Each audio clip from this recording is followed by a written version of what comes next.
Hello, morning. It's the first of the day. I'm Brandon Hathaway, the preacher at the Westside Church of Christ in Owensboro, Kentucky. There's Josiah, there's Lyndon, there's Kendrick, Mom and Eleanor inside. But it's good to be able to do this. I'm glad I got enough cell service to be able to do this out here. Hope that everybody's having a good weekend. We're actually about to go see the Ark Museum in Kentucky in Williamstown. And so we decided to go ahead and get a Bible verse that spoke about Noah and the ark. And Josiah is going to go ahead and read that for you, and then I'll do a little bit of talking. So Josiah is going to start there in Genesis chapter 6, start with verse 13. And God said to Noah, "In the end of all flesh has come before me, for the earth is filled with violence through them, and behold, I will destroy them with the earth. Make yourself an ark of gopher wood. Make rooms in the ark and cover it inside and outside with pitch. And this is how you shall make it. The length of the ark shall be 300 cubits, and width 50 cubits, and its height 30 cubits. You shall make a window for the ark. You shall finish it to the cubit from above, and you shall set the door of the ark in its side. You shall make it with lower, second, and third decks. Behold, myself I bring and destroy from under heaven all flesh which is beneath of life. Everything that is on earth shall die. But I will establish my covenant with you, and you shall bring into the ark, and your son, your sons, your wife, and your wife's, and your son's wives with you." Gave him a good lengthy reading there, but he did a good job. And so it is again wonderful to be able to do this. And I asked him what verses about Noah he wanted to read about, and he said he wanted to read about the creation part of it. And so he got through that, and he did a good job.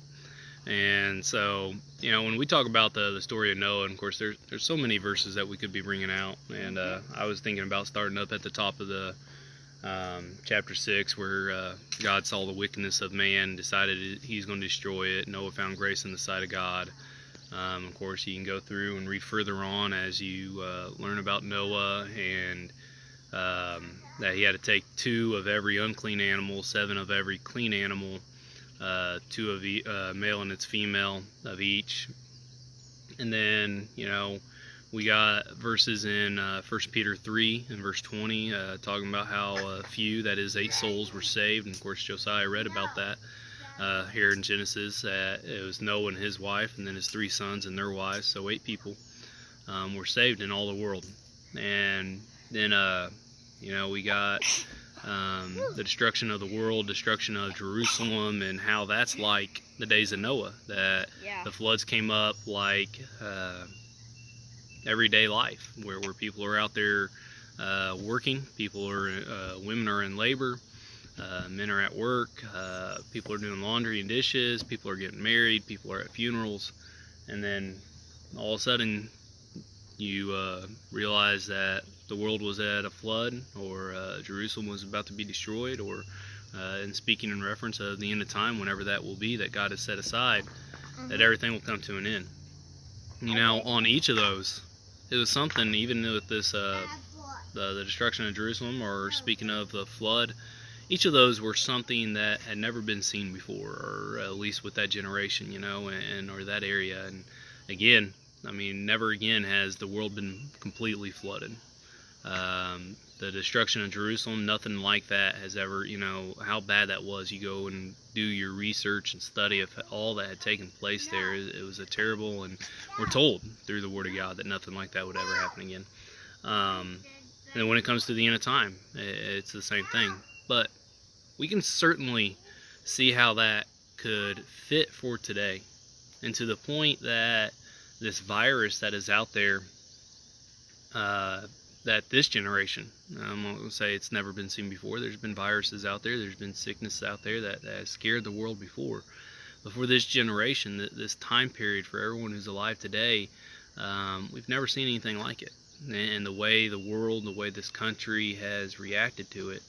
And, you know, we got examples in the Bible of how to react to it. We have examples of Noah here.